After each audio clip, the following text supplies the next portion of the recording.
Okay, so let's continue on. This is G composite G.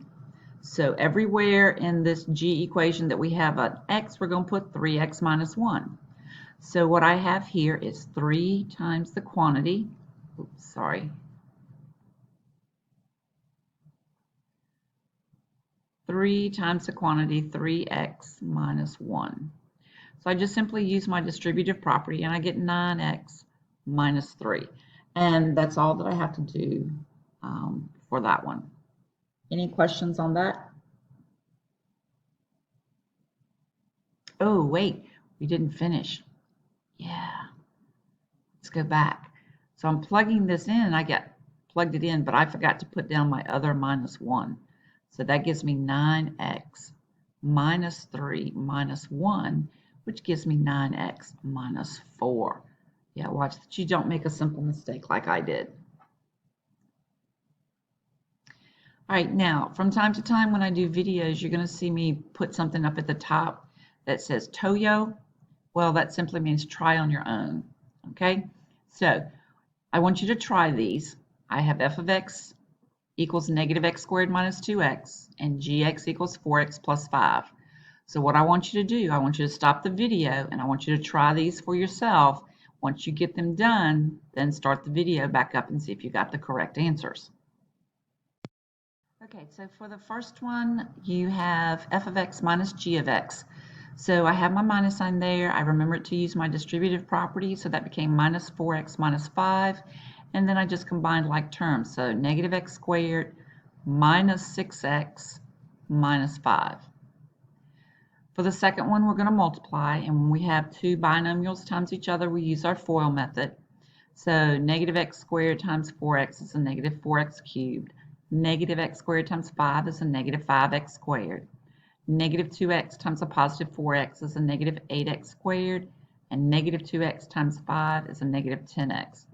Combine negative 5 and negative 8x squared, and you get negative 4x cubed minus 13x squared minus 10x. For this one, for number 3, we're going to take and plug the number negative 4 into our f equation first. So we're going to put a negative 4 here and a negative 4 here. So the opposite of negative 4 and a negative 4. So we're going to plug those in. And I square negative 4, I get 16. So I still have that negative sign outside. And a negative 2 times a negative 4 is a positive 8. And then negative 16 plus 8 gives me a negative 8. So now I'm going to take that negative 8 and I'm going to plug that into my g equation. So 4 times a negative 8 gives me a negative 32 plus 5 gives me a negative 27. And for number 4, we have f of g. So f composite g. So we're going to take the g equation, remember working innermost, g, and plugging it into f. So my g equation, let me rewrite them. F of x is negative x squared minus 2x. And my g equation is 4x plus 5. So I'm going to take this 4x plus 5, and I'm going to plug it in here. So that's a minus 4x plus 5 squared minus 2 times 4x plus 5. Is it plus 5 or minus 5? Plus 5. Sorry. There we go. So this, I'm going to put the negative sign there. And then I'm going to write this one twice so that I can use my FOIL method on it. And then I'm going to go ahead and use my distributive. So that's a negative 8x minus 10 here. So 4x times 4x is going to give me a 16x squared.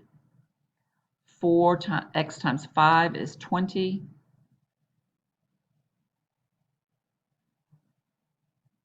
X plus another 20x plus 25 minus 8x minus 10. All right, so we're going to combine like terms. This is going to give me 16x squared plus 40x plus 25. And then I have to distribute my negative through all of that. So I'm just going to change all of my signs. So that's going to make this a negative 16x squared minus 40x minus 25 minus 8x minus 10. When I continue and combine all of those like terms, I end up with a negative 16 x squared, a negative 40 x, and a negative 8x combines to give me a negative 48x. Then I have a negative 25 and a negative 10. When I combine those, I get a negative 35. So that's your final answer on that one. Any other problems, please email me. You'll have a test, and your test will be posted on Wednesday, around noon on Wednesday, your test on functions, everything that we've done the last couple of weeks. So good luck on your tests, good luck on your homework.